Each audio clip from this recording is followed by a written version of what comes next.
Good evening. The opinions and statements voiced by our guests do not necessarily reflect the opinions of this network. Enjoy the shows. You are listening to WBHM Digital Broadcasting, Birmingham, Alabama.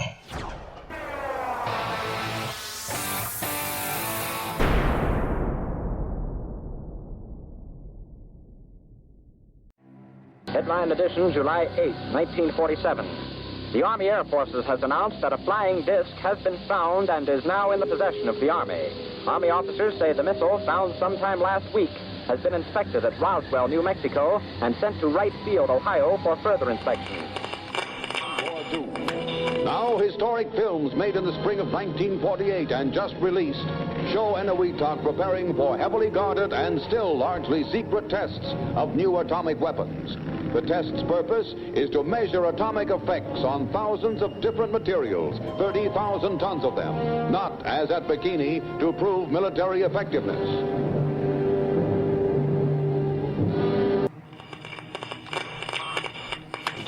San Francisco police say that 9 persons have been arrested in a narcotics raid on the headquarters of the Grateful Dead, a widely popular singing group. 2 members of the group, Rod McKernan and Robert Weir, and their business manager, Danny Rifkin, have been booked on suspicion of possessing narcotics. 3, 2, 1, 0. All engine running. Liftoff. We have a liftoff. 32 minutes past the hour.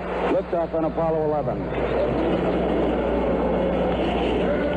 Tower cleared. We got a roll program. Neil Armstrong reporting the roll and pitch program, which puts Apollo 11 on a proper heading. I'm going to step off the limb now. That's one small step for man, one giant leap for mankind. Well, strange lights are causing a viral buzz on YouTube. Could we have caught extraterrestrial activity on a recent newscast? Brandon Arroyo investigates. As the newscast ended, the controversy began back on September 26th. What is that light shining in the back of the dark night sky?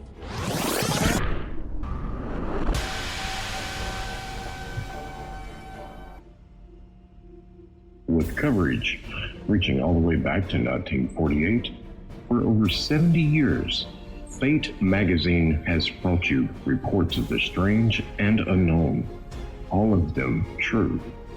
Now, Fate Magazine Radio is carrying on that tradition of setting the standard in paranormal talk radio as we report and discuss some of the most mysterious and perplexing phenomena imaginable in this strange world of ours. Now, here is your host of Fate Magazine Radio, Kat Hobson.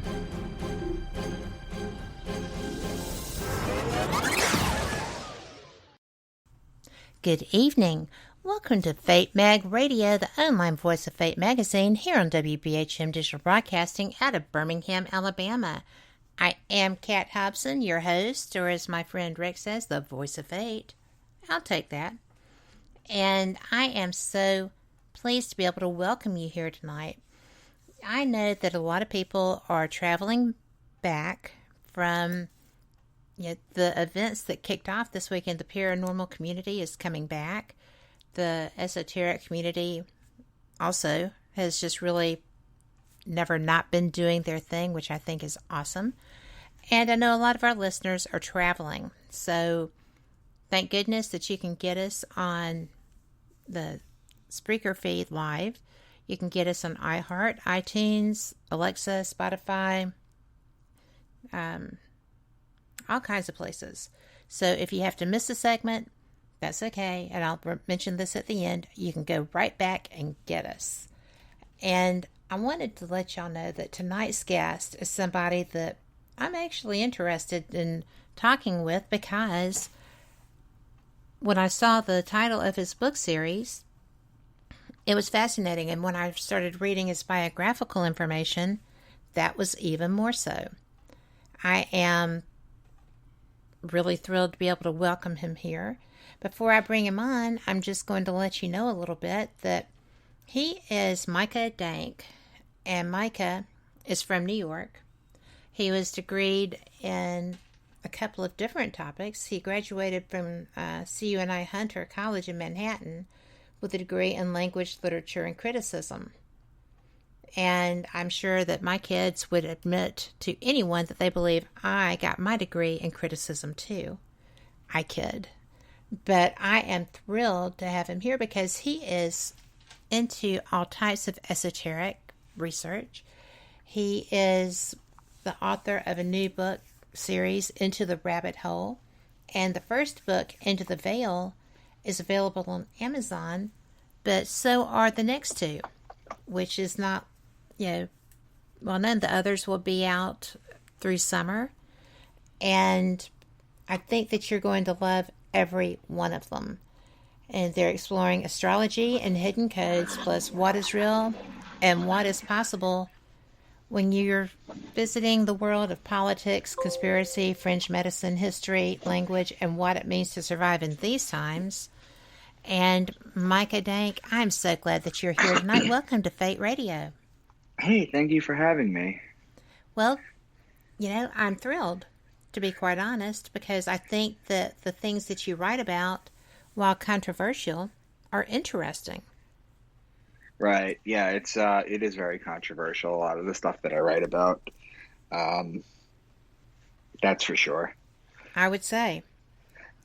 Even in the reviews, your fans are like, oh, he is the bravest person.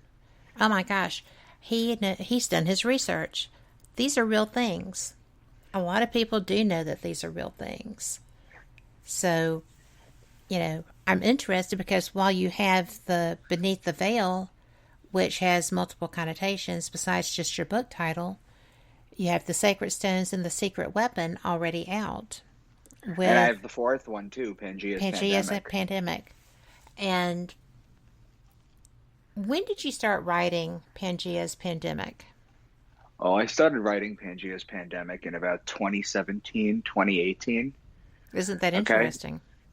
Right, so it's well before then. So the purpose, the story behind Pangea's Pandemic is basically, and this is true, by the way, there's a Japanese jellyfish called the Irukandji jellyfish. And when it stings you, when it wraps around you and it stings you, one of the things that it leaves you with is an impending sense of doom. It's just what it does. And the truth of the matter is that a lot of people end up going to the doctor or to the hospital and they end up begging people to kill them. So what I found was in my book, these malevolent people, okay, they isolated that protein from the jellyfish and they ended up putting it in the newly mandated global flu vaccine in order to decrease the population. And I wrote this in 2017, 2018 before coronavirus. So you're something of a prophet as well. Oh, I don't know if that would be true, but it would certainly seem. I mean, I had to write a disclaimer at the book saying I wrote this in 2017, 2018. Well, it's eerie, isn't it? Yeah. Yeah. It really is. I'm going to just take a right turn on you here and say that Aldous Huxley was also just writing a book. Right. Which turned out to be Brave New World. Yes, 1984. That was not Huxley. That was Orwell. But both. And particularly 1984 appears to be the playbook for all of those conspiracy groups that people talk about. Yep. Because I don't really think it was meant as an instruction manual, but it certainly seems to have been taken as one. Right, exactly. And something with this leads me to think that people may be talking about Pangea's Pandemic along those same veins. Well, I hope so one day. I think so. I think they probably are if they're getting their hands on it.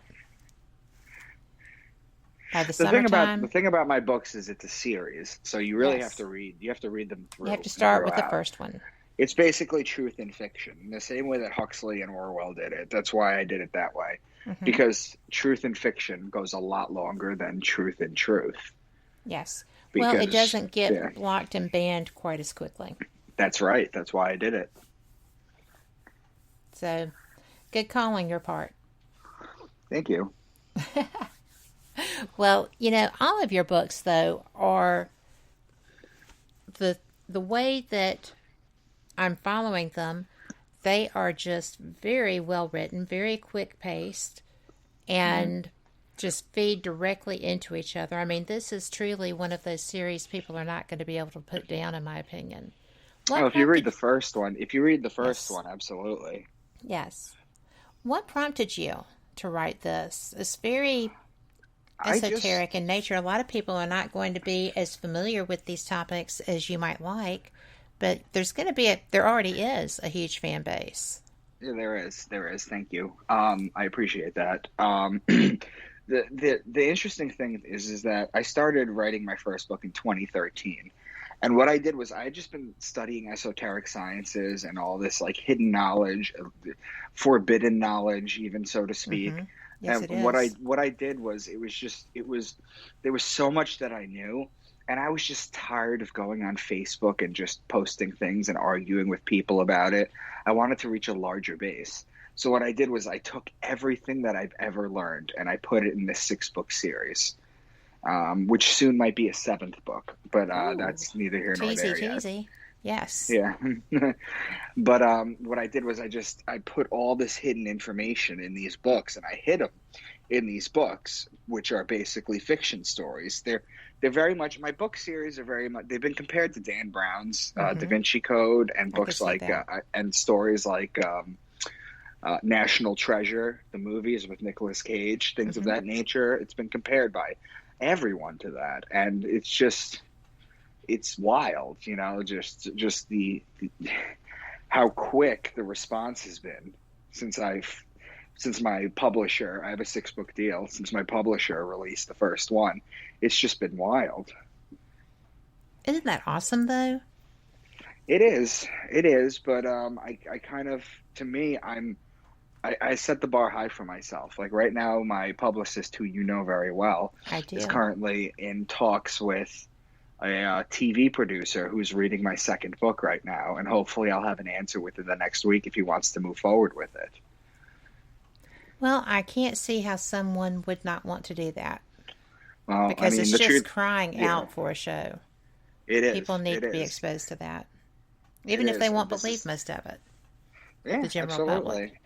Absolutely. That's the kind of stuff that I talk about. That's the kind of stuff that I released in a certain way. I was very methodical. I released my books, and I'm not going to lie. I like, to anybody out there that wants to write a book, or there's ways to do that. Like, you can self-publish that. That's for sure. But if you want to get a traditional book publisher, it took me 3 years to get a book agent, and then it took me another 3 years to get a publishing deal. I have over 250 rejections that I've kept, all of them, just as fuel as fire. Absolutely. Because I remember when Stephen King first started out, and he was talking about how he was writing Carrie, and he threw out the manuscript into the garbage because he got so many rejections, and his wife pulled it out of him, or his girlfriend at the time, when he was a janitor living in a trailer park. This is Stephen King we're talking about. And for me, I always had that. I said, someone is going to see the value in this. So I just plugged at it, and I did everything that I could. And then eventually someone did see it, and now it's just blowing up. And it's wild to see it happen. Well, it's fantastic to see it happen. I mean, thank you. You have so many great ideas. And the way that you have brought them together, I think people are going to be excited to read these books. And, fictional facts are my books are always the kind fun. Of books. My books are the kind of books, they're not long. My books are like 200. My books are only about 50 to 55,000 words each, which is like 260 pages on like a small book. Yes. They're not very long, but what you're going to do is you're going to read it, and they're so packed with information. You're going to read something, and can I curse or no? Depends. Very mild cursing. Okay, I'm not going to do. I want to check because I did an earlier I do a lot of podcasts, and I want to make sure. So people are going to Okay, thank you. I'm glad that we got that figured out. Well, normally I tell people up front, but I neglected to do that. I apologize. It's okay. So basically, people are going to read the book, and they're going to come across something, and they're going to go, that's bull crap. And then they're going to go to Google or DuckDuckGo or whatever they use as their web browser, and they're going to look it up, and they're going to go, oh, that's real. And then it's going to happen again. And they're going to look it up again, and it's real. And then it's going to happen again and again. And after the fifth or sixth time, they're just going to start assuming that what I'm talking about is real because everything I talk about is real. It's just hidden knowledge and information that people don't know. And they can get the books that will, back that up also on Amazon, because I have done a lot of them, and I own a lot of them as well. But the information, as you said, is real. It is out there, and you can get to it. Right. Well, what people can also do is I'm on Facebook, Twitter, and Instagram. On Twitter, I'm at Real Mr. Dank. On Twitter, and on Facebook and Instagram, I'm Micah Dank. And on Facebook, I have a group called Micah Dank Into The Rabbitt Hole. So you could join that. You could friend me. You could send me a message, and I'll always reply. If you're interested in getting the books, if a lot of people in like the conspiracy community are not big on giving money to Amazon because they don't want Bezos to have more money, I sell autographed copies direct. Well, that's wonderful. I sell autographed copies direct. So we work something out with PayPal or Venmo or whatever. And then, once I receive it, I fill out the form and then I send it out to you usually once every 2 weeks. Because I'm aside from all the books I've sold recently, I just got my my royalty statement for the last 3 months, and it was 2,000 books that were sold. Wow. So I sold 2,000 books in the last 3 months. That does not include people reaching out to me wanting signed autographed copies because those aren't tracked. That's probably another 1,000, 1,500 books. So this is starting to blow up. Yes, it is. I'm thrilled. Well, you should be. And not just because, and I know it's not just because of the number that you're selling, but because the information is reaching the general public. It is. This is information that they're dying for. I've spent 10 to 15 years of my life, 3-4 hours a day, just studying things. Esoteric things, just knowledge things, just hidden information. And I've basically packed it all into a 6-book series. So basically that's about like 15 years worth of research in there. Well worth the price of the books, I would say. I would think so. I would hope so. I'm positive of it. Thank you. Now I do have questions for you. And they're suggested questions, and I don't normally go by these, but I am interested enough that I'm going to ask. Who is Pam Reynolds? So Pam Reynolds, this goes into when you're talking about the afterlife. Yeah. See, religion, what religion does is it answers the basic question for people, whether it's true or not. You understand? Is that people want to know since the day they're born, what happens when I die? Do I continue? That's the question that everybody chases. And that's why religion is so popular, because it gives you those answers. But what if there was a way to get those answers without religion? Pam Reynolds was a lady. She was a musician in the South. I don't know if it was Alabama, but it was a southern state. She was a musician. And what happened was she had a ganglioma on her brainstem, which is a tumor. Yes. And what they did was they were trying to figure out how to operate on her, and they couldn't do it while she was under anesthesia, because what would happen is they would cut it and she would bleed out. Right. So what they came up with at the time, which they currently continue to do these days, is what they did to her was they put her in an ice bath and dropped her temperature down to, and then they ran a coolant in her system to basically drop her temperature down to 50 degrees. Right. Okay. What they did was they put clicking devices in her ear. And the reason they did that is because it would click, it would snap like this. It would snap. And when it snapped, it would measure your brainstem activity. Okay. And the brainstem had to be completely off. Okay. It couldn't register anything. Otherwise she would have bled out. Okay, so what they did was they put tape over her eyes, so she couldn't see, she couldn't hear, okay, and for all intents and purposes, she was dead. They put her on bypass, and then what they did was they cut her head open and they removed this tumor. While she was under, and this is the first case of this, she was completely monitored while she was completely under, and she was basically dead for all intents and purposes. She had a very real afterlife experience. She floated out of her body, okay, and she was looking over the table of the surgeons that were operating on her. She heard one of them say, "Her veins are too small, try her arteries." She heard that. She saw the implement that they used to open the back of her head. She registered it, and she explained it. When they brought her back after the surgery was successful, she spoke to them and explained to them the item, what she had heard, and everybody just turned pale white because she was completely dead. But she has memories of this, which goes to the idea that your soul lives on the afterlife. That's pretty amazing. You know what? I apologize, but we have to take our first break. We will be right back after this, and then we're going to discuss this situation some more because I'm mesmerized. We'll be right back. Y'all come back too.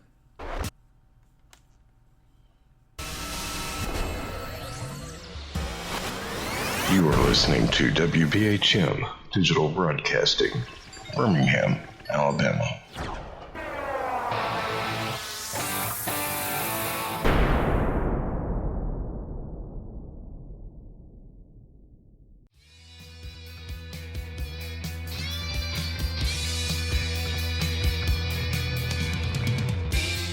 Paratalk Radio is your one-stop for all things paranormal, the unknown, and the supernatural. Join us every Monday night at 8 p.m. Eastern, 7 p.m. Central for discussions and guests on topics such as ghosts, hauntings, Bigfoot, UFOs, and more. This broadcast is rated M for mature and intended for listeners over 16 on paratalkradio.com.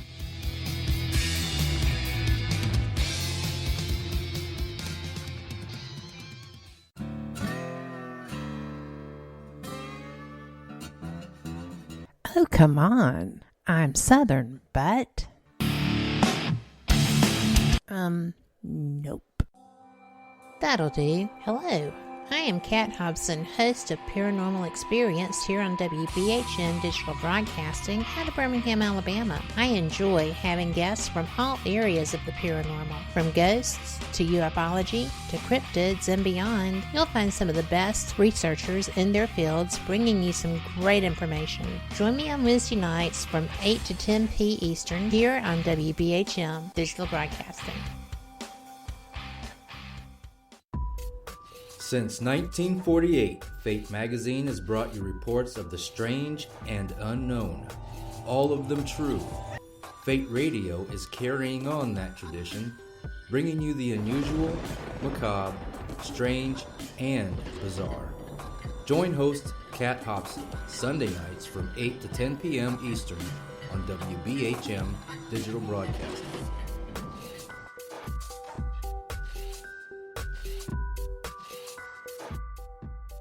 Thank you for listening to WBHM Digital Broadcasting out of Birmingham, Alabama. Since 1948, Fate magazine has brought you reports of the strange and unknown, all of them true. Fate Radio is carrying on that tradition, bringing you the unusual, macabre, strange, and bizarre. Join host Kat Hobson Sunday nights from 8 to 10 p.m. Eastern on WBHM Digital Broadcasting.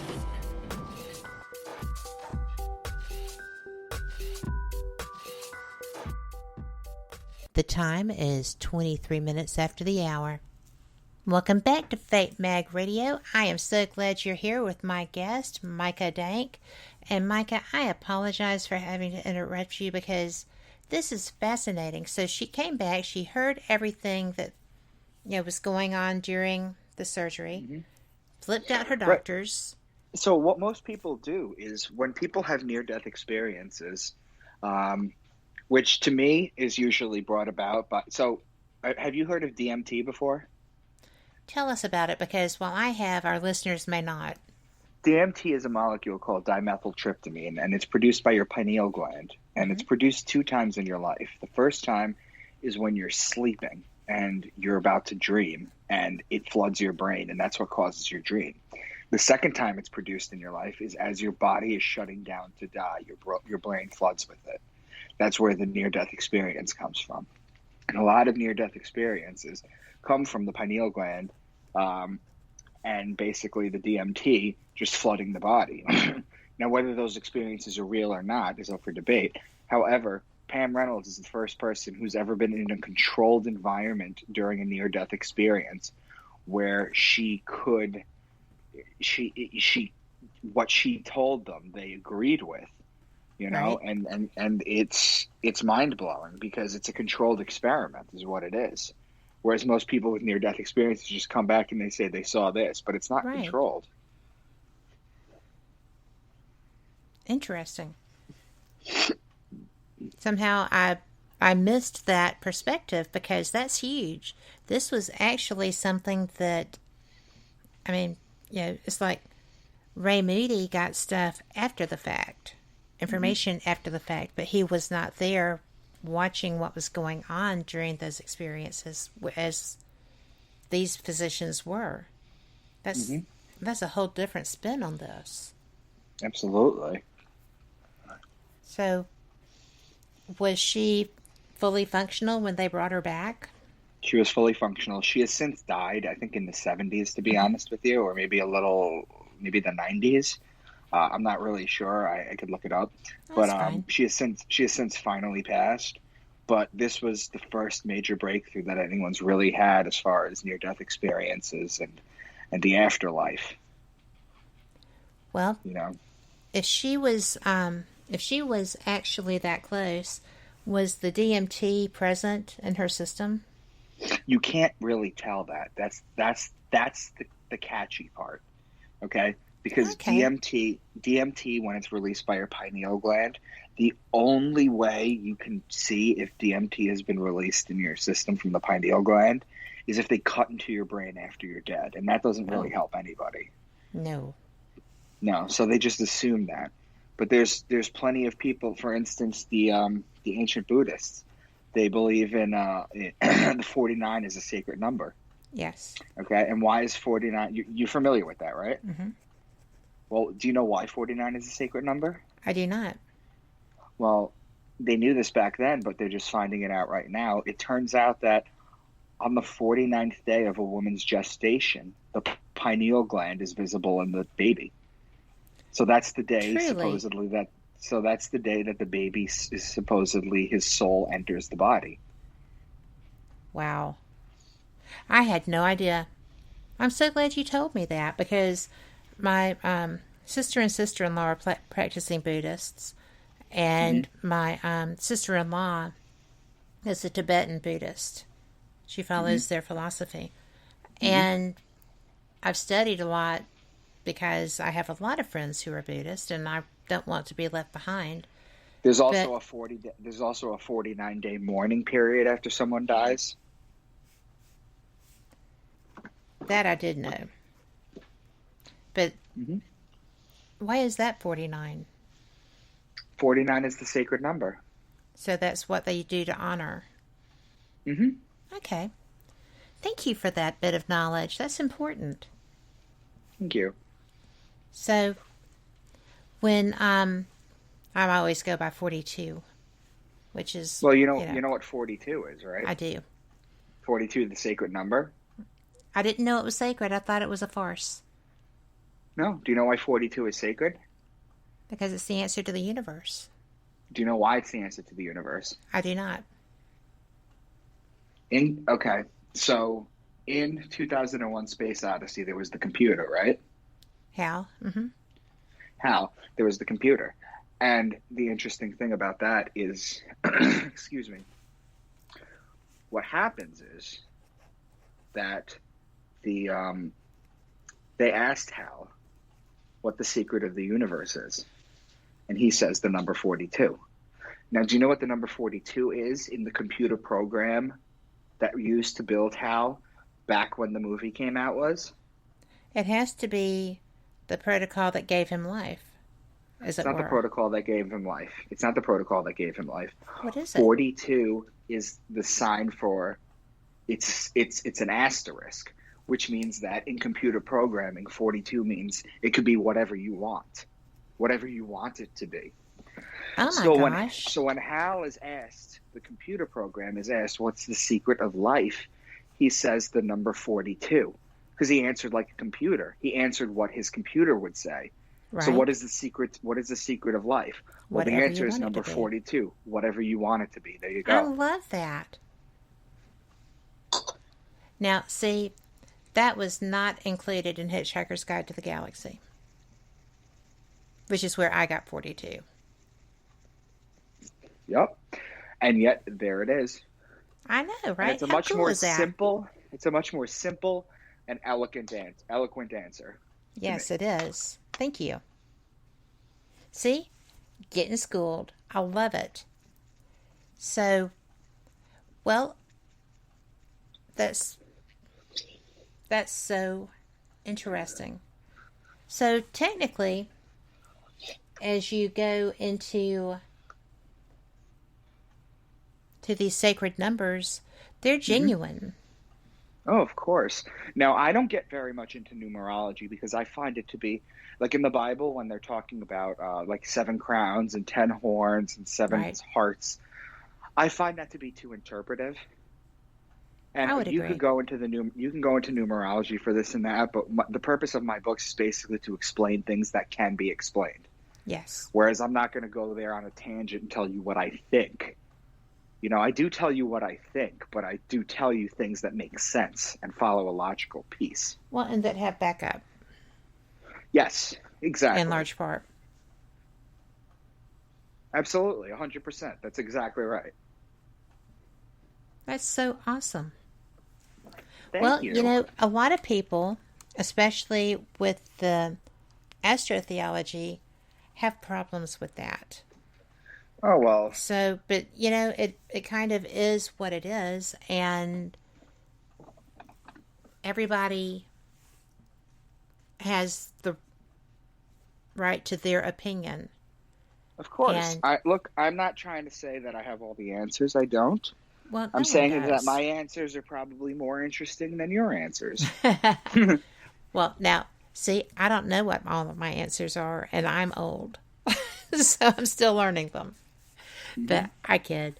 But, you know, it is something that we should always be studying. There's so much out there. There's so much people who have come before, so many people who have come before us who have had the same thoughts, the same environments. We may have a little more technology one of my quotes, the first quote, and I think it's my 3rd or 4th book, because I have a quote before each chapter, and I think it's the 3rd or 4th book. Forgive me, I can't remember, but the quote is from Socrates, and it says, "Enamor yourself in the writings of other men, for what they have labored tirelessly and difficultly for will come to you easy." Yep. So that's exactly how I feel. I feel like I've done 15 years of research into all this. Read my 6-book series. See what you think. That's how I feel. That's exactly how I feel. Is that, do you know how hard it was, you know, before Newton invented calculus? And then suddenly... I can imagine. And then suddenly... And he did that during a pandemic, too. Mm-hmm. You know, what did I do during a pandemic? I did podcasts. You did a book. You did books. I did some books. I did books, and I did it. Yeah, but he invented calculus. You know, and now people are because of his labor, people are coming to it a little easier. Now it's still hard to pick up, but it is what it is. Well, because there's so many basics that you have to use to build to that. But then now things are moving into the quantum forum, and it's mind-blowing, as I'm sure calculus was then. Calculus is still mind-blowing for those of us who are not mathematically acclimated. But the whole quantum realm has the potential to explain so many things, and some of the answers being proffered will still make you go, I don't think so. Oh, and yeah. then when you stop and think about it, it's like, oh man, that's a possibility. I'm going to have to research that some more. And so that's how I spend my evenings. It's researching. I have to say, can everything. I just jump in for a second? Because you've Please done a lot do. so far to promote for Please me do. and to do this. But can I say that in the last 2 months, you are my favorite interview so far. I love the way our conversations go. And I am absolutely enthralled with how usually it's me just with my PowerPoint, just explaining things and people being blown away by it. Yes. And I'm just going to toot my horn a little bit. Do that. But you with this conversation, it's just been wonderful. Thank you. Thank you very much. Well, I'm glad. I'm not your average interview. No, you're not. You're not. But, well, yeah, I'm interested in things. And when I have a guest, such as you on, I'm interested in what you do and why you do it and what you found. Because I do this with the fear that someone's going to come for me one day. Well, that's you do understandable. realize that. You do realize that is I do fully, and I'm still pushing forward with it. Like, I'm at the point where a TV producer is looking at it. Right. I'm at the point where I have a book deal, I have an agent, I have a publicist, I have a TV producer looking at it. And if this goes viral, I know my life is going to change completely, and probably not for the best at times. But it's worth it to get all this information out to people who have never done it. And anybody who's ever read my books, there's something on, I don't know if you know this, on like YouTube videos or Amazon reviews, but there's something called the 10-to-1 rule. Have you ever heard of that? I have. You have? I have. Okay, so let me explain it to everybody else that's listening, what it basically is. A lot of times you get a lot of spammers or people that just want to bring you down and give you crappy reviews or this, that, and the other thing. But the way that you can tell if you're reaching the right people is if you have a 10-to-1 positive to negative reviews, whether it's likes on YouTube or positive reviews on Amazon or whatever. And mine have like 100-to-1 on Amazon. And on some videos, they're like 15-20-to-1. Yes. I noted that on your Amazon. Because you know that, not to get into politics, but you know that like when certain people politically make videos and they get a whole bunch of thumbs down, they have Amazon scrub it and remove the negative videos, the negative reviews. I did not know they could do that. Or that they do that. I didn't know you could request it or that they would acquiesce to do that. No, they do that. Yeah, they do that. Does it cost you money? Well, it's not. It has nothing to do with whether I want to do this. This has to do with whether the establishment does it. Ah, got you. Okay. Like your CNN, your ABC, your CBS, if they get a whole bunch of negative reviews, or even your Nikes with their videos or just the social justice stuff that they have out there, and I'm not political by any means. Right. I'm just telling the facts, is that they do a lot of controversial stuff. They get a lot of controversial reviews, and then they have them scrubbed from the internet. That does not seem possible to fully scrub something. Is it? Well, if you're just talking about a like on a YouTube video, of course YouTube can remove the dislikes. Right. But, well, that's ridiculous. Reviews on Amazon, if 5,000 people thumbs down on Amazon book, and it's from like Oprah or Hillary or Trump or somebody of that nature, they'll remove it. They do. Interesting. I was not aware of that. Well, I will be interested because I know what your review standing is. So I will be interested in keeping watch on that on Amazon. Thank you. Okay. And should I see something of that nature, we'll go fully public with that. Okay. That's bizarre. You know what the interesting thing too is that people like me who are just like young authors or whatever. When you get a 5-star review, people will read it and they'll be like, "Oh, I want to read this because look at this long I mean, like what you said, my reviews were earlier. I'm not going to repeat them, but what you said that they were before, people are going to read that and be like, oh, I have to get in on this. But if you get a 1-star review and they're like, horrible writer, this writer, did all his research on this, he sucks, whatever, people will still be interested in it because they'll be like, look at all these positive reviews, but there's some negative reviews. I have to see what's going on now. Right. So it kind of works both ways, to be honest with you. So like a few negative reviews are not a bad thing. Well, I mean, it's all about balance, Right. I mean, you don't want to read something because it looks fishy if everything is like, oh, 5 stars, yes, indeed. But I'm like that with restaurants, too. Okay? Not Right. every meal is going to be perfect. Show me something that shows that, this chef is fallible. Or, right. That this is a realistic expectation of a establishment. Same thing with authors. Exactly. Same with everything. There's different opinions about everything. Mm-hmm. But I am just as interested in this now. I have another trail to run down. I'm going to start researching that. But it's just. If you want to reach out to me you have my email. If you want to shoot me an email, if you have my email and you want to shoot me your address, I'll mail you my first 4 books. Oh, well, we will do that. Thank you. Okay. Yeah. But, I appreciate it. I cannot wait to get through the whole series and just see where this is going.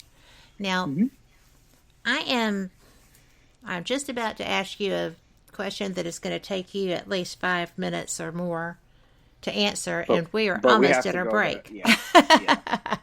Well, how about you plant the question so I could think about it? I will do that, but it's I actually wanted to go to what is astrotheology, because people can Google that, get information as usual, but I want to hear your take and your description as we go, and then when we come back from the top of the hour break, I want to visit the Akashic Records. Okay. So I think that's going to be a lot of fun. So we are going to go to break. Thank you for being here. My favorite questioner is back in chat, and I know she's tired. She just got back. So we will be back right after this with Micah Danks, and I hope you're enjoying this nearly as much as I am, because I'm having a blast. Y'all come right back. We will too. You're listening to WBHM Digital Broadcasting, the best in paranormal talk, only on Paranormal Experience Radio, broadcasting live out of Birmingham, Alabama.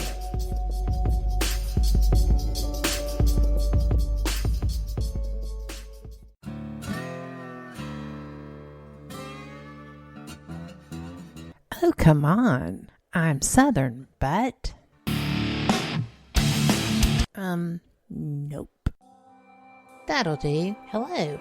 I am Kat Hobson, host of Paranormal Experience here on WBHM Digital Broadcasting out of Birmingham, Alabama. I enjoy having guests from all areas of the paranormal, from ghosts to ufology to cryptids and beyond. You'll find some of the best researchers in their fields bringing you some great information. Join me on Wednesday nights from 8 to 10 p. Eastern here on WBHM Digital Broadcasting. Since 1948, Fate magazine has brought you reports of the strange and unknown, all of them true. Fate Radio is carrying on that tradition, bringing you the unusual, macabre, strange, and bizarre. Join host Kat Hobson Sunday nights from 8 to 10 p.m. Eastern on WBHM Digital Broadcasting.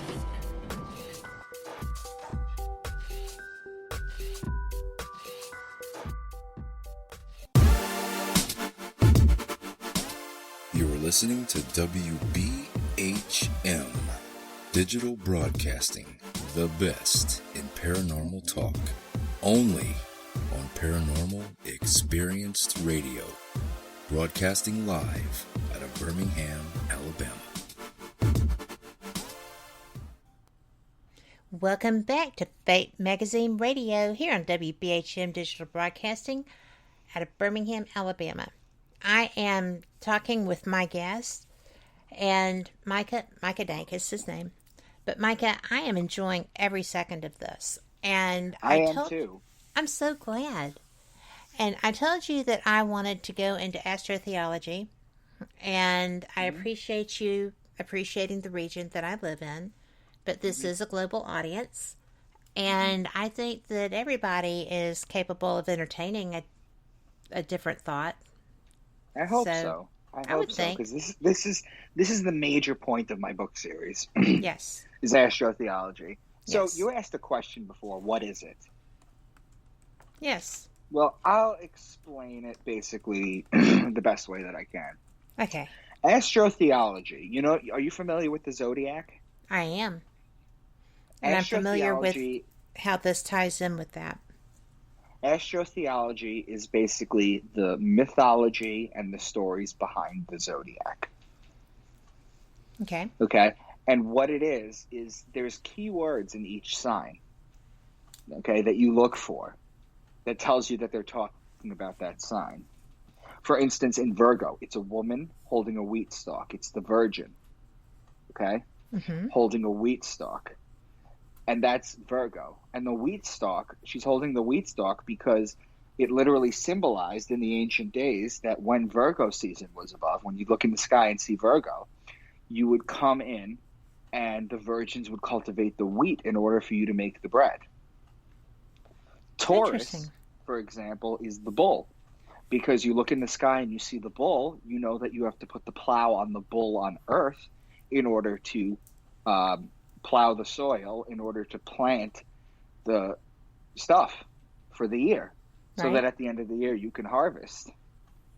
Okay, so it's things of that nature, and then there's keywords that you could look for. And then what it is basically the Bible is just basically an encoded astrology book in which these keywords come up quite often. Well, they do. They do. Not only do they come up quite often, but there's a pattern to them.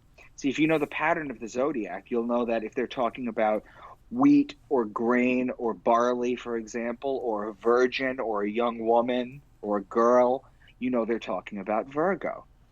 You know, if you're talking about the bull and they're talking about the calf or the cow, which is a female bull, or the bull, you know they're talking about the bull. So it's keywords like this that you find throughout the Bible that you know what sign comes up. And the interesting thing is that when you're talking, when the keywords come up for a specific sign, the next passage will always, literally always, this is how you know it was done on purpose, literally always come up with their neighboring sign or their cross sign. Okay? So if I were to say to you, for example, that something that sounds biblical, but it's not. Let's see. The rulers were divided between war and love. It split the land in half. Okay? If I say something to you like that, you'll that sounds biblical. And you'll be like, okay. But if you think about it, the rulers were divided between war. That's talking about the sign Aries, because the ruling planet of Aries is Mars, the god of war. Right. And its cross sign is Libra, whose ruling planet is Venus, who's the goddess of love. So there's your war and love. Right. Okay, those are opposing signs. That's how they do these things. And that's basically what the Bible basically is it's a ton of combinations of keywords that you need to look for in order to know what sign they're talking about. And I've basically decoded everything. I've decoded the book of Matthew, the book of Job. I've decoded the book of Revelation, the book of Enoch. I've done the Enuma Elish, which is literally the Babylonian creation story. It's not even a biblical text. And it's still all astrotheology. And all these books are just astrotheology. And I put them in my books as decodings that the characters have to figure out. There's where the Dan Brown comes in. Mm-hmm. This is so much fun. So, if you have done Revelations, you should share that as you have. But, I mean, there's just so much information there. especially with Enoch. I bet that was fun to do. It was. It was a blast. Had to be. Once you know the code that I give people, and we'll do this on another episode as we were talking about during the break. We could do Enoch, or we could just do the Bible, whatever you want. I could go through the decodings of the passages. I could show you how this works. Absolutely. Once you do that, you'll realize that the book is nothing but an encoded astrology book. That's so fascinating. How did you ascertain this? So I didn't create this, but I have definitely created my own spin on this, okay? Is that I came across two gentlemen named Jordan Maxwell and Santos Bonocci, who happened to be two of the kind of like OGs of astrotheology. They really taught me everything that I needed to know. I came across them. In 2013, I moved to Boston. I'm from Long Island, but I moved to Boston for a new job. And I had family in Boston, but I went there with an ex who I'm no longer with, and the iPad 2 had just come out, the one with the camera. So we had just gotten the iPad 2, and I would just go on it. Like, she would be watching TV, and I'd go on it, and I'd be going down rabbit holes, and I came across these two, and I studied them for like 4 hours a day, literally for 4 hours a day. And eventually I came to the point where I was able to decode things myself, and then it just took off from there. And then I thought to myself, I was like, you know what? Nobody's really writing a Brave New World 1984 type book about this stuff.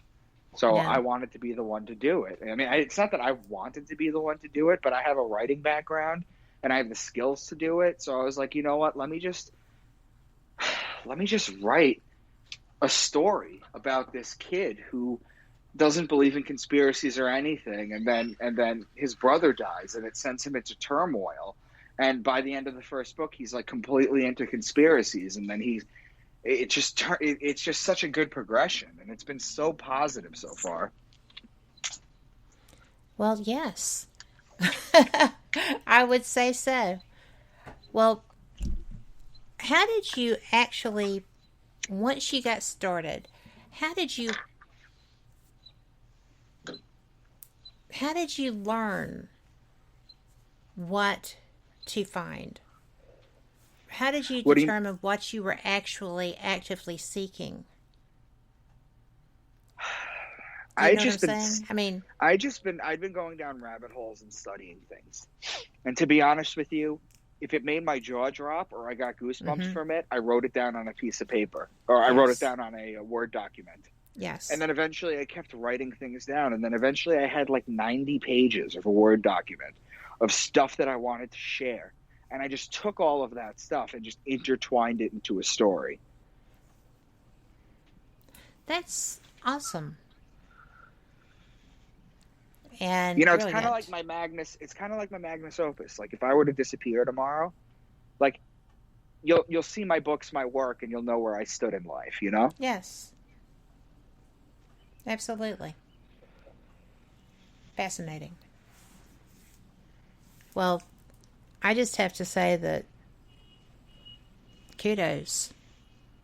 Thank you. Because a lot of people go through life meaning to write something down or meaning to revisit something. And they fail to do so because they got too busy, or their interest waned, or something else came up. So they lose the passion that they felt for something. Right. And you did not. Well, to be honest with you, people ask me, do I ever get writer's block? And the truth is no. If anything, I have too much stuff to write about. You know, it's how to fit it all into a storyline. Yes. You know, I have too much stuff to talk about. I've never had writer's block. My first book took 1.5 years to write because it was my first book, and I was just learning how to, phrase things, and just it was my first book. And then my next 5 I wrote in 2.5 years. Well, that's I feel that. I empathize with that. And you could say it resonates with me. But, it's just really, you probably didn't. I have a hard time letting go of it. And letting go of what exactly? Letting go of the things that I've written and having the confidence that other people will love them too. Well, I had the ability to know that the stuff that I was onto, for starters, a lot of it was my own work. You know, I would say maybe 20% is stuff that I learned and 80% is stuff that I came up with. Okay? So, to be honest with you, I knew what I had. I had an aha moment. I said, I know what this is. I know no matter how many rejections I have, I just need one yes. Absolutely. And then I got my yes. I got my yes from my agent. And then we sent it to book publishers and this and that. And then I just waited and waited, and finally I got my yes. And somehow my agent convinced my book publisher to give me a contract for a 6-book series, which is unknown for a new author. That is unknown for that many, yes. A 6-book deal. And not only that, but they were going to come out every 3 months, which is insane if you think about it. Now, I'd already written them. Remember that. Yes. But the fact that they had to be edited and the fact that they had to be on point and everything was good, you know, and now my 5th book's coming out in 10 or 11 days. Astounding, right? Yeah. I think so. Well, you know, I think that people are hungry. You know, people are so hungry for information that has been kept from them. Yes, absolutely. And you know, when you visit hidden history, when you visit the squelching of anything that doesn't march to the same drummer, and that is centuries of that happening. Probably more than that.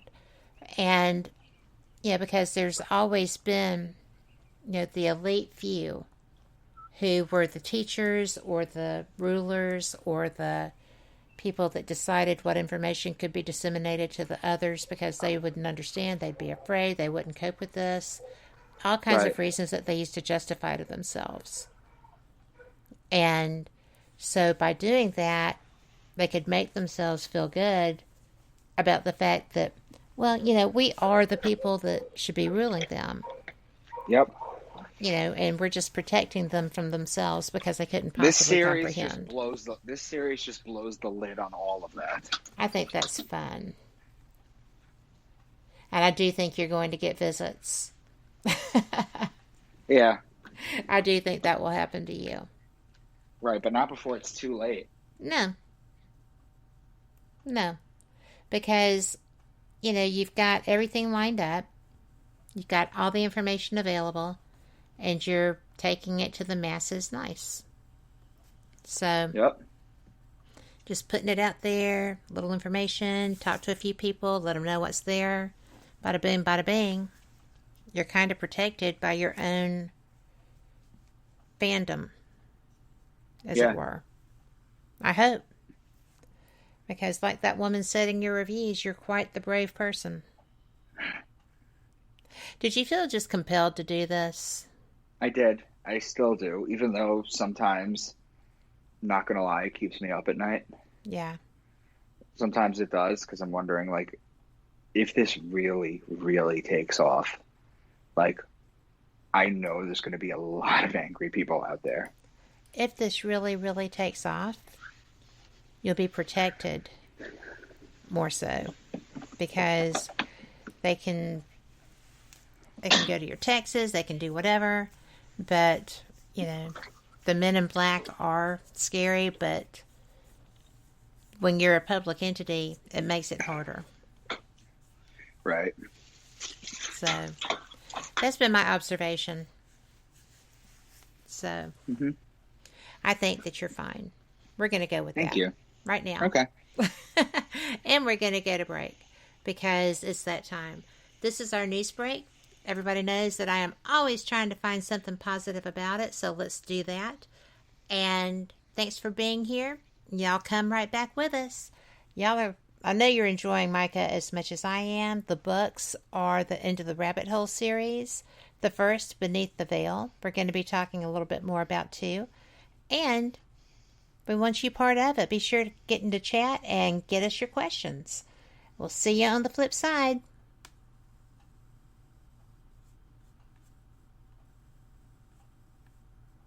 This message comes from NPR sponsor OutSchool. Want to keep your kids inspired and learning? OutSchool has over 100,000 live online classes ranging from mermaids to meteors and over 500,000 five-star reviews from parents. OutSchool.com, where kids love learning. Live from NPR News, I'm Janine Herbst. Vice President Kamala Harris is on her first foreign trip in office, heading to Guatemala and tomorrow, Mexico. She hopes to deepen diplomatic ties with the two Latin American nations that are key to the Biden administration's efforts to stem the spike in migration at the U.S. border. Maria Martin has more. Harris's meetings with President Alejandro Yamatei, business leaders, and community groups are expected to focus on corruption, threats to judicial independence, drug trafficking, border security, and economic investment, as well as donations of vaccines. Even though many Guatemalans see little hope for drastic change from Harris's visit, they say it's still a ray of hope in what's been a dark period for Guatemala. Harris isn't the first vice president to visit Guatemala with the aim of stopping migration. Joe Biden also traveled to the country in 2014. Now, amid the pandemic, the challenges are even greater. For NPR News, I'm Maria Martin in Antigua, Guatemala. But Harris's trip did have a delay. She had to change planes after Air Force Two experienced technical difficulties and had to return to Joint Base Andrews. Former British Prime Minister Tony Blair says fully vaccinated citizens should get different treatment from those who are not. Willem Marks has more. A new paper from former Prime Minister Blair's Institute for Global Change says it's time that freedom from restriction should be afforded to those who've received both COVID-19 jabs. It argues vaccine status matters and measures that continue to treat all populations as a single group should end, describing national lockdowns, regional restriction tiers like those used in the UK, and school-wide closures as blunt instruments. It also tackles several thorny issues bedeviling authorities across Europe by calling for a new international digital system, part of an interoperable system of health passes that would enable Britons and others to prove their status in a secure, privacy-protecting manner, while also suggesting venues could become vaccine-only if they so choose. For NPR News, I'm Willem Marks in London. Fort Worth, Texas has just elected the youngest mayor of the 25 biggest cities in the U.S. From member station KERA, Miranda Suarez reports Mayor-elect 37-year-old Maddie Parker is a nonprofit executive. Parker will replace the 71-year-old Betsy Price, the city's longest-serving mayor who was first elected in 2011.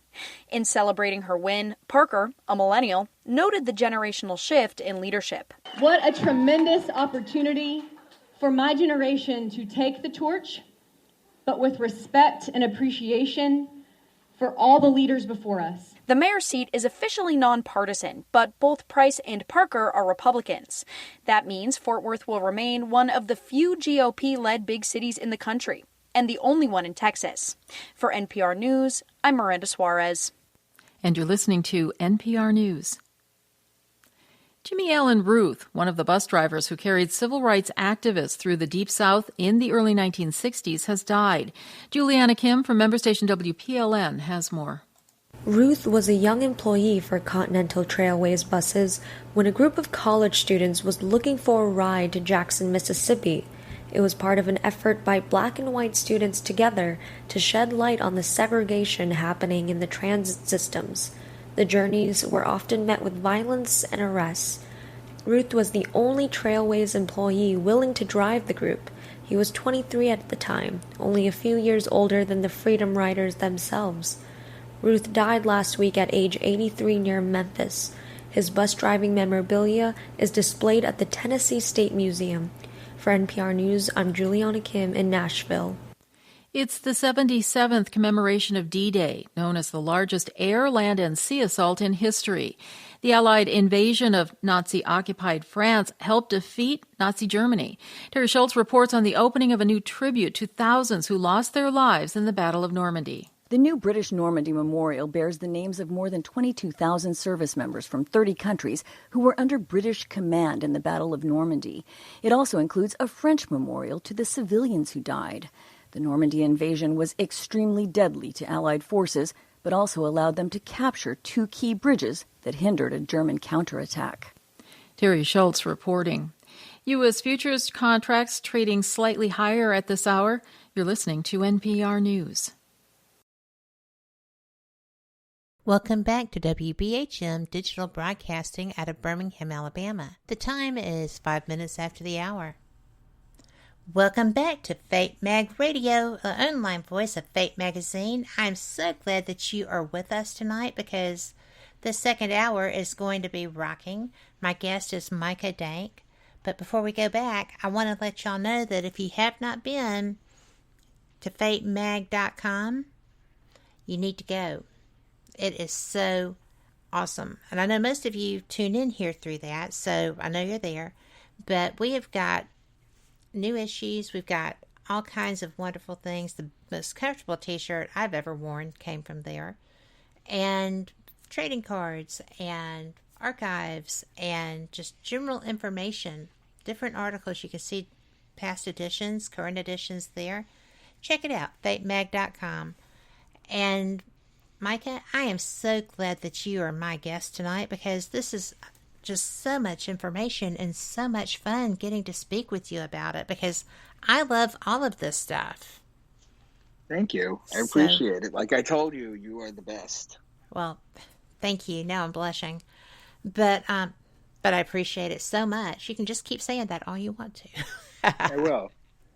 But seriously, I am really interested because when we were talking earlier, I told you that I was not aware that Einstein had accessed his Akashic record.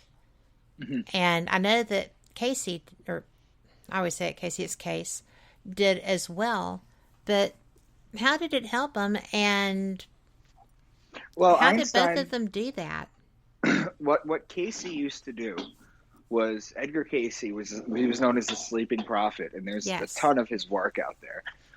What he would do is he would put himself in a self-induced hypnotic state, and what he would do is he would access the Akashic records. For people who don't know what the Akashic records are, it's a theoretical book, so to speak. Okay, everything's always a book. Okay, it's a theoretical book that contains every thought, feeling, sentence, whatever you want to call it, in the history of mankind, everybody. It's in this one book, and you can access it in order to gather previous information. And what Casey did was he accessed it in order to get information of Atlantis, where he said that Atlantis basically was thrown into the sea and the water because they overcharged the crystal. Yes. Well, the crystal is basically, if you think about it, they overcharged the crystal. Now, nowadays, a few years ago, they found a way to embed a movie into a crystal. Yes. And extract it. Okay, so they found a way to do that. In Superman, in the 70s, they had the Cave of Crystals. So we've known about crystal technology for a while. Crystals are neither solid nor liquid. They vibrate at a very high frequency, so they give the appearance of being solid. Yes. Okay, but they're basically alive. That's why you could bring them outside and charge them with the sun, depending on the crystal. Yeah, or clean them. But nonetheless, we're only now relearning crystal technology. Meanwhile, the ancient Atlanteans overcharged the crystals and blew themselves to hell. And as far as Einstein goes, Einstein would literally say when he was trying to figure something out, he said, if he was thinking about it, it never came to him. It's when he cleared his thoughts and laid down to rest and just cleared his thoughts completely, he would access it and the answers came to him. That's how the theory of relativity came to him. That's fascinating because I was unaware of that. Yeah. And I can see that because, I'm going to throw this out there and tell me what you think. Because right this red hot minute, all of the powers that be are pushing meditation. Even to the point that there is an Apple app, and I'm sure there is one to the equivalent with Android, for for meditation. It is like the government is trying to, or, somebody is trying to bring us into seeking a higher level of consciousness, or just... That's true, but they also know that because of all the fluoridation that's happening in your pineal gland, you're never going to receive it. Yeah. And so it's really an interesting thing to me. For those who don't know about the fluoridation, I just want to explain it real quick, if you don't mind. Okay, go ahead. The fluoridation is basically this. If you look at your toothpaste, there's fluoride in it. And fluoride is a poison. That's why it says if you swallow some toothpaste, call poison control. Right. Well, that's not really good. Hitler was the first person who fluoridated the water. And what it did was it made the Jews docile.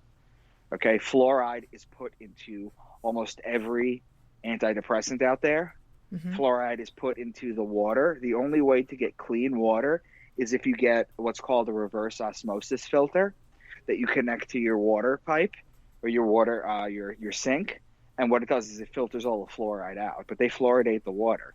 Fluoride makes you docile, and it also calcifies your pineal gland.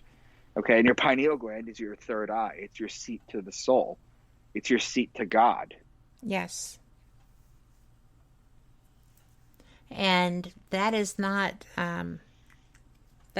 just rumor or random information. Every water, as far as I'm aware, all water here at least goes through a fluoridization process. It's added, and it was sold as being better for kids, better for your teeth.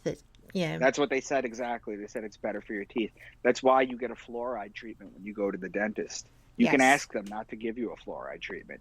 You could say, no fluoride. And then they look at you with 10 eyes. Yeah. But you could still say no fluoride, and then they don't give it to you. Yes. And, I stopped having that years ago.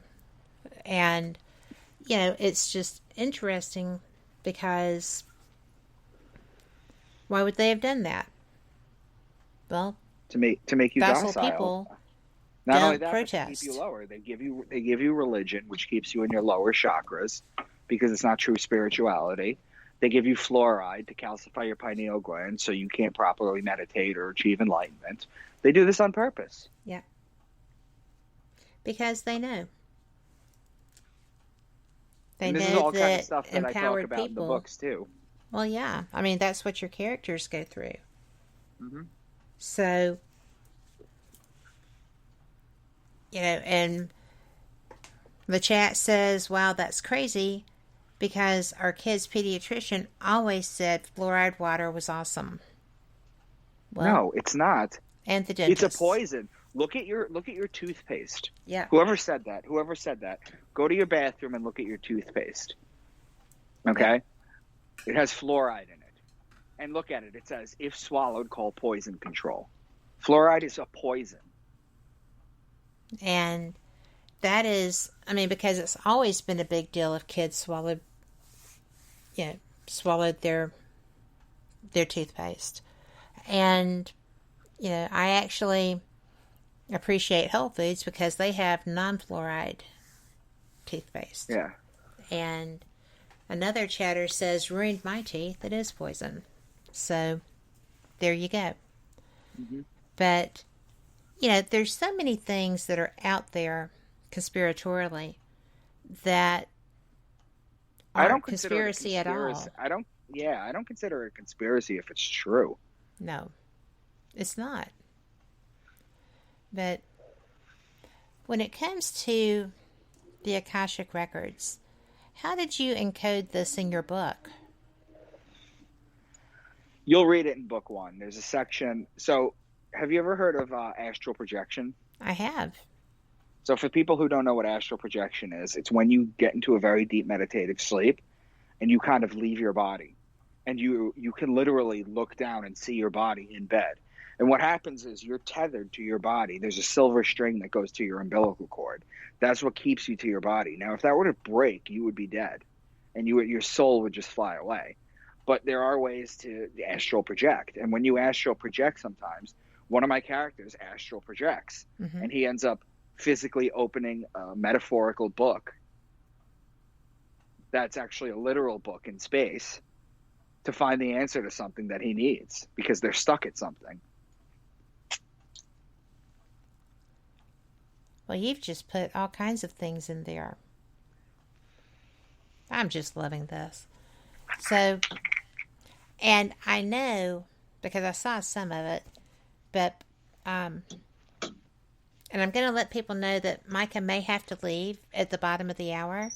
So we're trying to get information in, and I'm going to share some if he does have to go. So don't worry. But I wanted, real quick, while I have you, to talk about the pyramids.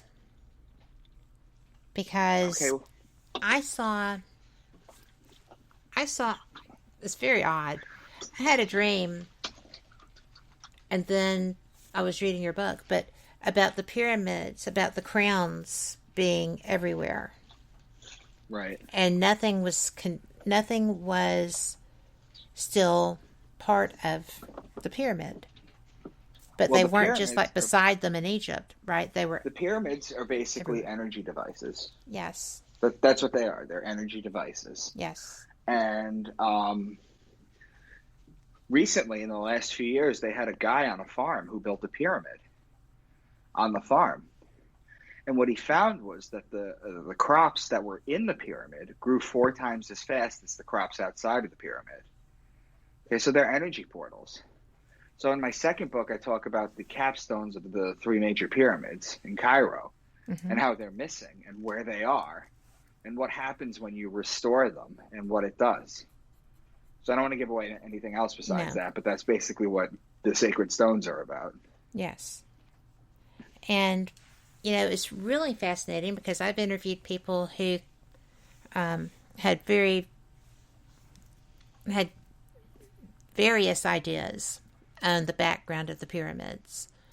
And I don't think there's ever been any doubt, given their positioning and right, perfectly to Orion's belt. Yes.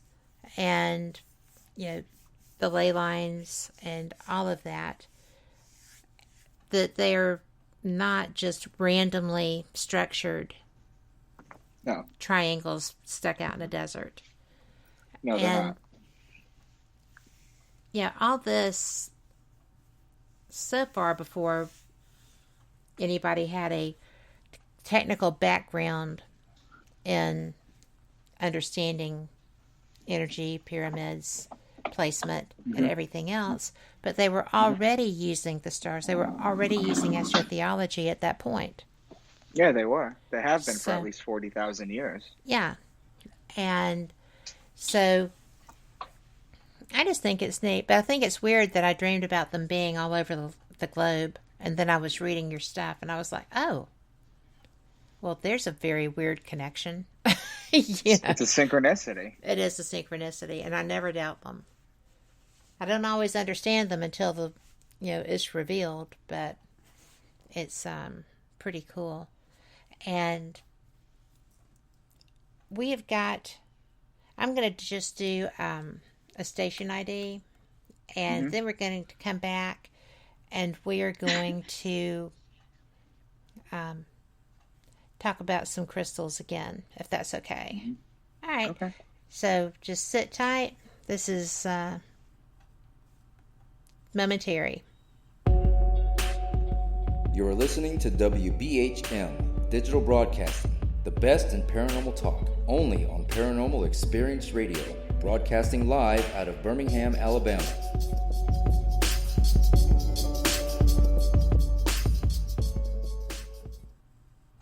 And we're back. Painless, right? But I know where to put an ad.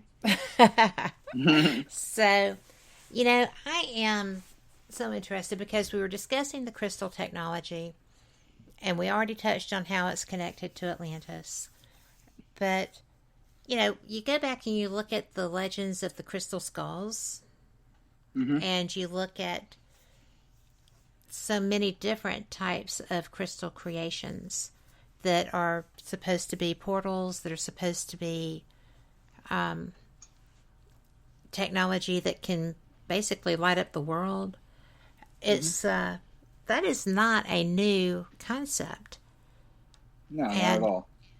But it's interesting to me because, when we were talking about it just a moment ago, it was overcharged. How would they have overcharged it? I don't know. I don't know. Wouldn't it be interesting to find out? It would. But basically, crystals are way more powerful. Crystals are going to be the new computer chips. You know that, yes, right? I do. Because as much space as a terabyte chip the size of your thumb is, a crystal has infinitely more space than that. That's incredible. But, it's funny because are there specific crystals that are used for energy and storage? Or are they just random, they're not all I think there's white. specific ones, but I don't know which ones they are. I think that would be fun. Because I have so many, and unknown to myself, my dad was a stone nut, because when he passed, there were bags, like medicine bag size bags of different stones. And I was like, why does he have these? Where did he get these? And my stepmom was like, just everywhere. He loves them. So I have all of his stones. Because I thought, this is a side of him I didn't know about. And we go from turquoise to gemstones to you name it. And there are so many of them. And for a PhD who had been a Special Forces Green Beret Airborne Division and sounded like Mr. Rogers when he spoke, he should have been someone in foreign service, to a diplomat of some type, because he was so well spoken. But he was a diverse human who had so many hidden interests. And I feel like what you're pulling out with your books and the knowledge that you've achieved prior to writing them, that you include in them, is kind of like that. That you're putting stuff in there that people can just look at and go, oh, wow. I've heard this all my life. I didn't know.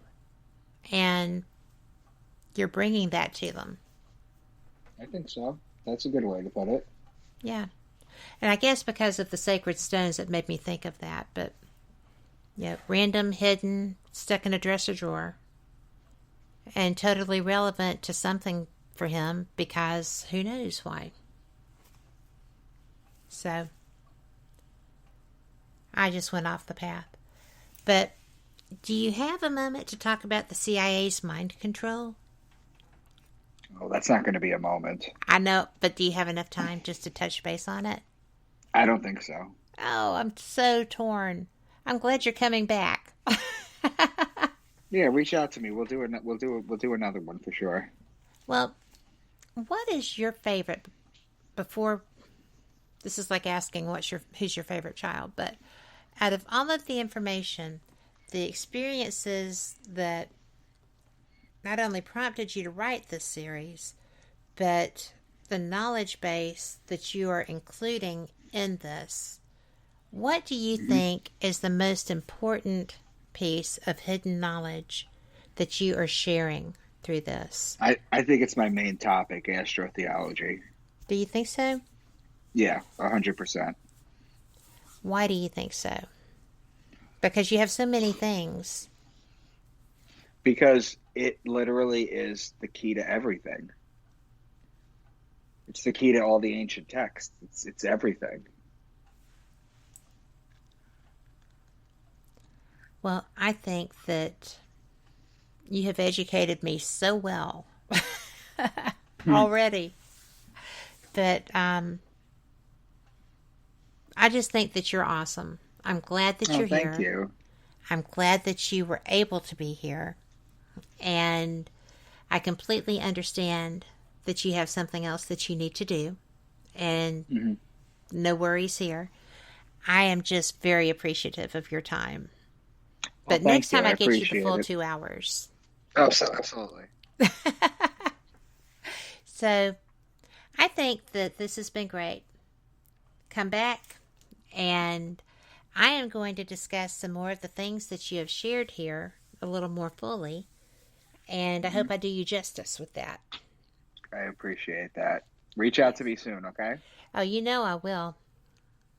Right, Thank thanks, you Kat. so much. I appreciate it. Thanks for having me. Absolutely. Thanks for being had. Thanks. I'll talk to you later. Okay. Bye, Micah.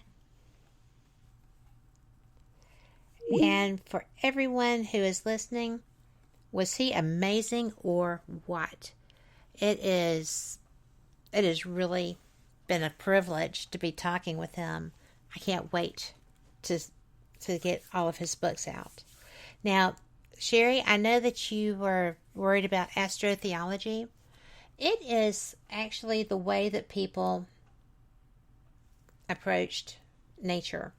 It is, I'll give you an absolute definition, if I can get to it. It is,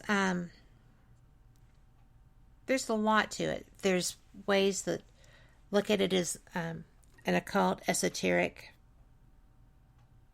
syncretism, and I'm not going to do that. We're going to just go straight to, what is it? And I wasn't really planning on this, but things happen, and you need to actually get things taken care of. And it is one of my favorite quotes relevant to this description comes from the Oxford Dictionary of Theology. And it says, astrotheology is the branch of theology that provides a critical analysis of the contemporary space sciences combined with an explanation of classic doctrines such as creation and Christology for the purpose of constructing a comprehensive and meaningful understanding of our human situation within an astonishingly immense cosmos. With the growing field of religion and science, astrotheology and its sister subject, astroethics, represent critical responses to the excitement permeating the space sciences, especially astrobiology. And the excitement arises because of new searches for microbial life within the solar system and the discovery of exoplanets elsewhere in the Milky Way, some of which may be homes for extraterrestrial intelligent civilizations. And I think that is a good description. A lot of words. But it actually appeared first in the title of a 1714 work by William Durham. And it's a demonstration of the being and attributes of God from a survey of the heavens. I think that's a kind of interesting thing. And it's also considered astrolatry is the worship of stars and other heavenly bodies as deities, or the association of deities with heavenly bodies. The most common instances of this are sun gods and moon gods in polytheistic systems. And it's also notable is the association of the planets with deities in Babylonian and hence Greco-Roman religion, like Mercury, as we talked about, Venus, Mars, Jupiter, and Saturn. And this is not new. It is it's really interesting. And the 6 books, Sherry, are a series, and they're kind of they're adventure. They're absolutely incredible. It is actually well fun because the different reviews mention highly recommend, keep an open mind, rabbit hole, beneath the veil, which has different connotations. Wait for the next, well-written, mind-blowing, eagerly awaiting, page-turner, and read this book. So, out of all of the things that he has, there are a lot of reviews. 84% of them are 5-star ratings. And that's pretty amazing for a first book, right? So, I think that's saying a lot. So, as he was talking about during the course of the conversation, the reviews matter. And they can also be adjusted at Amazon's whim, apparently. If something is getting bad reviews, but it's a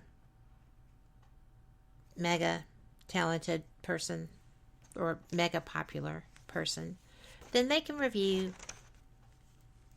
the reviews, and the negative ones tend to disappear, which I think is probably pretty lousy, in my opinion. I will tell you that something else about the astrotheology is that it's kind of prohibited in Abrahamic religions, which is another great way of control, I think. But there are people who, despite these prohibitions, have released books on the subject and teach the connections between the solar allegory and the life of Christ.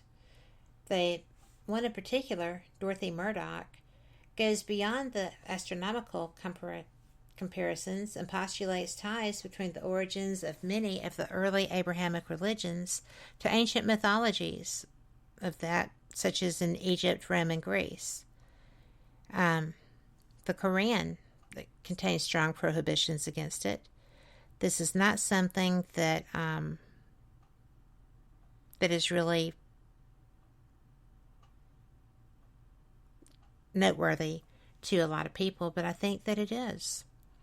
And actually, it is astrolatry, where it is the worship of sun gods and such that is prohibited, not the actual astrotheology itself. But, do you have any questions or comments? Because you know me, if you set me loose, it's going to be interesting. Because I've got the opportunity to go into astrotheology and shamanism, Christianity's pagan roots. And the subtitle of that was A Revolutionary Reinterpretation of the Evidence. And I agree with you, April. God created the stars and we all see them to tell the story, his story. So there's books and ideas that include, the analogous kind of comparison between Christ the Son, Jesus Christ the Son, and Son S-U-N. And and Sherry says, let's let Cat loose. Indeed. I will tell you that I really am fascinated by Micah Dank. He is someone who has just given his all to something that can set people's judgment meter to level high. And he still was willing to share this. I mean, it is a forthcoming series. He still has one more book to get finished and published, but I think that what I'm seeing in most of his reviews is that it's actually tied to something. I'm going to quote this review. tied to the very fabric of what some folks hold often near and dear, but it's well thought out, well sourced with information. Had to double check on some things to make sure it was read right. It's suspenseful, tingling, tantalizing, and they can hardly wait for the next part in the series. The information scattered throughout the pages is hardly fictional, but wrapped in such a pleasant package of fabulous, fantastic storytelling, with a flair for slapping you in the face a bit. Getting into it was a bit hard. As a major procrastinator, I'm glad they're honest. I would probably have to own up to being a procrastinator, but glad they picked it up and read it from start to finish. Regret not picking it up sooner. I think it's pretty cool. You know, it's another one that's cool is it should be more like a drunkard's tragic yank into enlightenment. So it doesn't delve into all of it. And this is a 4-star review that we've got here, folks. This is pretty cool. But the story itself weaves its way into a peeling back of global and universal truths interwoven in plain sight. So that's pretty amazing. This is something that makes people concerned for him. It says that the topics discussed are incredibly deep, and it's hard to believe this is a fiction story. This author must be one of the bravest people ever. Very well written and thought-provoking. We should never stop searching for the truth. Our world is changing every day, and I, for one, want the best one we can have. This book changed my life forever and has me understanding what the real truth is. Thank you to the author for helping us see things for what they are. I truly hope to get the future books that come out. And these are international reviews. These are not just American purchasers. So this is not just an American conspiracy that these people are going into. So I find that interesting because the first review that was in July of last year. So I think that's interesting. I'm very happy to have been able to host him. I am looking forward to hosting him again. And it's it really is exhilarating because I love people that think differently. I love people that do their own research and oh, thank you, Sherry. But a case in point, you know, Sherry said that she's always astonished by our guests, and because she loves people who throw her off the normal and make her think. They do that with me too. And I'm just knocked out by this guest and by this book. These books. So I'm only on book 1. Sorry. And that was me, not a dog. So I am, if you have questions, put them in chat because I am not bashful, but I want to talk about what you want to know about. So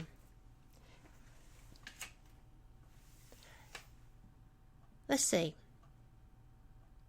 If I run out, then we're just going to go to different guests and things that we've learned. But I really want to stay focused on Micah because one of the things that I found that we didn't even discuss is acoustic levitation. And I'm always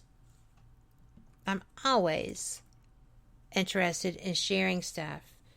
If you're interested in that, we can go there. But I find it fascinating that so many different things were shared through the course of just the books that people have already been able to read. Different things that are not well known, but things that are just a thought process for... Oh, but what did Micah talk about? Well, I learned all kinds of things. One of the things that he didn't talk about, because we ran out of time, was acoustic levitation, which is a method for suspending matter in the air against gravity using acoustic radiation pressure from high-intensity sound waves. It works on the same principle as acoustic tweezers by harnessing acoustic radiation forces. So, I think that's fun, and I can totally understand that because I used to work in rock concert venues. But Micah discussed, well, everything. He discussed a DMT hormone, which is only released into your body from your pineal gland twice in two different circumstances. One is going to sleep, and the other is as you're preparing to die. He shared the story of Pam Reynolds, who is a music teacher with a brainstem tumor who would die if they did the surgery to remove it in the normal fashion because she would bleed out. So they found a way to place her in basically suspended animation by cooling her down to basically they brought her to the point of death. And she had experiences while in that state. Bear in mind that her eyes were covered to prevent stimulation. She was practically, for all intents and purposes, dead. And yet, she heard them, she saw them. She saw what they were doing to her in different places. She saw the equipment being used. And when they brought her back out of suspension, they shared that. She shared that with them. And no one could really believe it was happening. And this was well before Ray Moody started the life after death. In fact, he is who coined the term near-death experience. So I thought that was fascinating, that this was already happening, even in a suspended animation status. But the fascinating thing was this was the first time this happened where it was in a controlled environment and there were records of happening. So I thought that was really neat too. He also educated me on the variants of sacred numbers. And he said that for Buddhists, the number 49 is a sacred number, because ostensibly a baby in the womb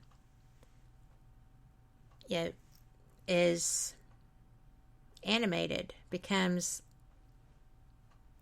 a human separate entity, has a heartbeat on the 49th day of gestation. So I thought that was interesting.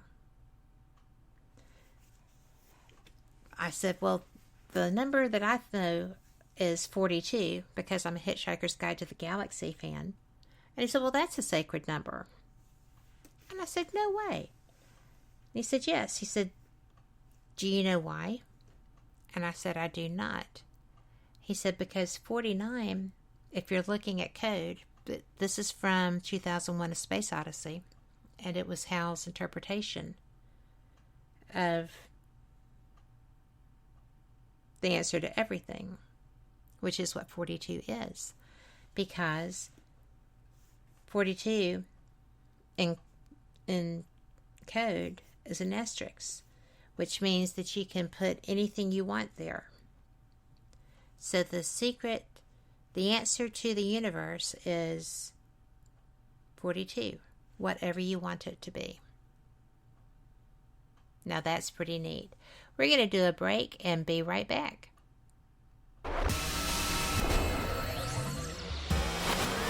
You are listening to WBHM Digital Broadcasting. You are listening to WBHM Digital Broadcasting, the best in paranormal talk, only on Paranormal Experience Radio, broadcasting live out of Birmingham, Alabama.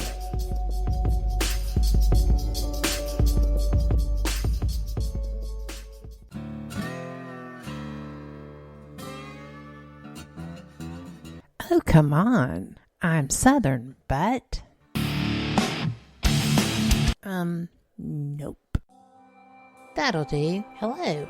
I am Kat Hobson, host of Paranormal Experience here on WBHM Digital Broadcasting out of Birmingham, Alabama. I enjoy having guests from all areas of the paranormal, from ghosts to ufology to cryptids and beyond. You'll find some of the best researchers in their fields bringing you some great information. Join me on Wednesday nights from 8 to 10 p. Eastern here on WBHM Digital Broadcasting.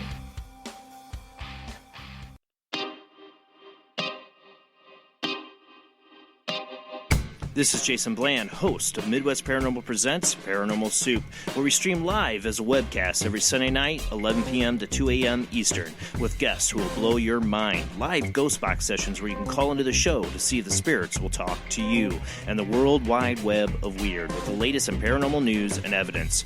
We're bringing the weird every Sunday night, 11 p.m. to 2 a.m. Eastern on our Facebook page and YouTube channel. Don't forget to follow and subscribe.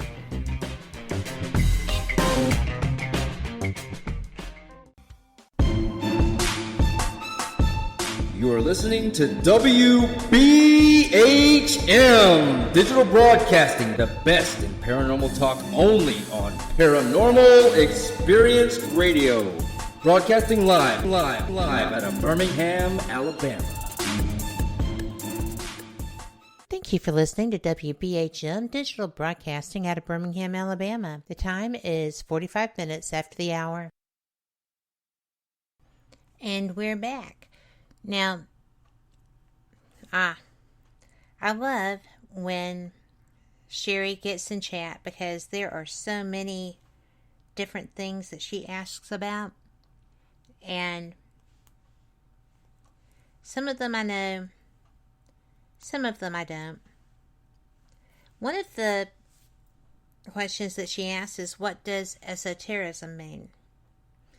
Well, esoteric as an adjective means intended for or likely to be understood by only a small number of people with specialized knowledge or interests, like esoteric philosophical debates. Let's see if I can get you the esotericism definition. But I love when I get corrected by a computer. Okay, so, well, this is way too much, but we'll just touch on it. Western esotericism is known as esotericism, different spellings, a term under which scholars have categorized a wide range of loosely related ideas and movements that have developed within Western society. These ideas and currents are united by the fact they are largely distinct both from Ortho-Judeo-Christian religion and from Enlightenment rationalization. Esotericism has pervaded various forms of Western philosophy, religion, pseudoscience, art, literature, and music, continuing to affect intellectual ideas and pop culture. And basically the idea of grouping these thoughts together is under a term which was developed in Europe during the late 17th century, and it's really been debated. A lot of different opinions have been proposed. One scholarly model adopts its definition of esotericism from certain esoteric schools of thought, like a perennialist hidden inner tradition. It is the second perspective that sees esotericism as a category that encompasses movements which embrace an enchanted worldview in the face of increasing disenchantment. A third view is a is a category encompassing Western culture's rejected knowledge that is accepted neither by the scientific establishment nor by orthodox religious authorities. This is something that that has been really judged harshly, and the things that keep society in line do not include these thought processes. The things that keep people focused, I think, on what they're guided toward. You've got Hermeticism, Gnosticism, Neoplatonism, and it's a school of thought distinct from what became mainstream Christianity. Renaissance Europe saw increasing interest in many of these older ideas, and various intellectuals were combining paganism with the Kabbalah and Christian philosophy, resulting in the emergence of esoteric movements like Christian theosophy. So, I like to study the esoteric too, April. It just leads you to a whole different school of thought or process. It's not really a school of thought, but it's a process of thought. And I don't think it's a bad thing. A lot of it has come to be known as occultism. And, it's, we're taught that the occult is bad. Occultism is not just the negative side of things. I think that there are those people that don't know better and embrace the occult or occultism for the negative and power that they think that they can derive from that. But everything is what you make of it. Prominent groups in this century of esoteric bent are the Theosophical Society and the Hermetic Order of the Golden Dawn. Modern paganism developed within occultism and included religious movements such as Wicca. Esoteric ideas permeated the counterculture of the 1960s and later cultural tendencies from which emerged the New Age phenomenon in the 70s. And, well, you said sacred geometry. Are you wanting an explanation of sacred geometry, or do you want to talk about sacred geometry? Or I need a little guidance with that, because we've got symbolism and what it's used for and what is the most sacred geometric shape. So that would be the 13 spheres representing the holy sacred geometric pattern known as the fruit of life, considered the holy of holies in sacred geometry because it's hidden within the ancient and well-known flower of life pattern. So I think that probably it is associated with esoteric thought, and it's fascinating. I agree with that. But you can create sacred geometry or mystical kind of things, the tree of life, which most people are familiar with, the yin and the yang symbol, a lot of it appears almost what we would consider Buddhist in nature. There are all kinds of things in the symbolism. There's just a lot.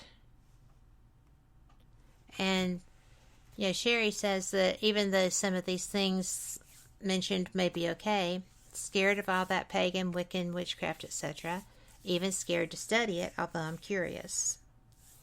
I think that if you open your mind to something, that you should be attentive to what's around you while you do it. I think that it's not for everybody. The reason that I study quite as much as I do is because I talk to people of different beliefs. You know, you also have the Metatron's cube, which is the mystical dimension cube used by the Archangel Metatron to watch over the flow of energy connecting Earth and the divine. It spins with energy to help you replace negative thoughts with positive ones. It reminds us that the universe wants us to discover our personal power and use it to do good. So it's not just something that is taken over and, you know, given to the dark side. And I think that it's difficult to just write something up as the dark side. It's all about intent. I know a lot of people who consider themselves witches, who do healings and such as that. That's a positive. It's just not always cut and dried. So I think that if you know a person and know their intent, then you're much better able to take a informed opinion of your own about them. So, but I will say that due to past experience, I definitely steer away from the negative side of the occult because I don't have any interest in that. I don't like negative people. I don't like negative experiences. And I just think that that it's important to keep your boundaries on no matter what you're doing. Whether you're studying, writing, exposing yourself to ideas that are new to you. Make sure you know what you're experiencing or what you can anticipate. And always keep yourself protected. It's not hard. That's intent also. And so I think that we have hit into the wheelhouse of some of our chatters. It's really interesting in the chat room right now. But there's a website called hubofconsciousness.com, and that is basically about, you know, sacred geometry and how it can heal. So I think that's always a good website to check out, and something that I like. Transformers, Megatron. That's fun. So anyway, we are just about to the end of our time. Are there any other questions? Going once, going twice. And for those that don't know, Megatron is one of the Transformers from the movies. But it's interesting. But I'm saying but a lot. That means that I'm running out of things to say. I'm sorry. I'm not. I'm interested. But I have found this site, and if you want to go on it to learn more about sacred geometry, since we wound up here, it is the Hub of Consciousness. And I'm putting it in chat, so if you go back and listen to this, you can find it in the chat stream. And that is a .com. And I think that that will answer a lot of different questions, not just on geometry. Okay? It is, I think you're going to find that it has a lot of different answers. And it is Deepak Chakur's site, Hub of Consciousness. And it's got information about him. It has blogs. And I think that anytime you can get information, it's a good thing. I love that. How to send energy healing to others. Why emotional healing should be a major factor in reaching goals. Journey of self-discovery through mindfulness meditations, and the government is really pushing that. Holistic wellness, a journey to the wholeness. 5 aspects of holistic health and why they are so important. Importance of mindfulness meditation again. Meditation for depression, why it works and how to start. 5 ways to heal your soul after a loss. At any point in time, we can utilize that. And what is mantra meditation? Benefits, how to try it. And, I do think that there are great ways to do things. And I do not have a problem with Deepak.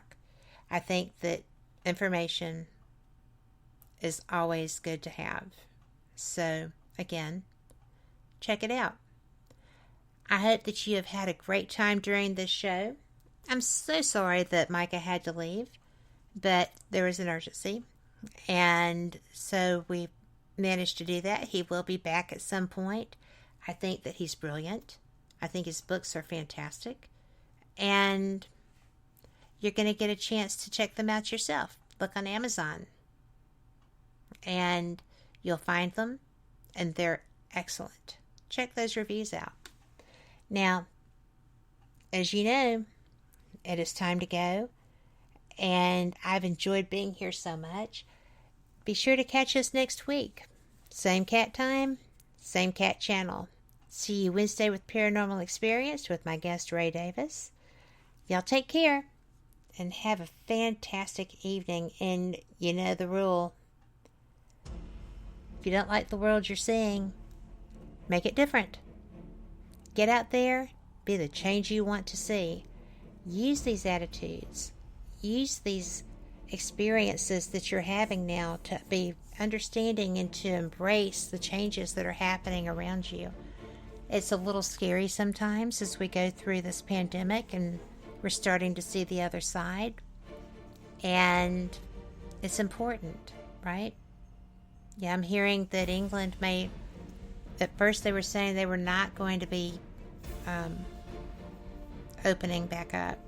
And now the consensus is that they're probably going to. All that changed in about 12 hours, kind of like us wearing masks, right? So just remember that the powers that be don't have a clue either. Okay? So I know there's wild conspiracy theories, and a lot of them aren't just theories.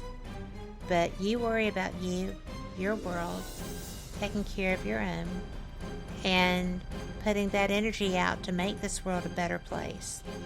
You can do it. I'll do it too. And I'll see you next week. Good night.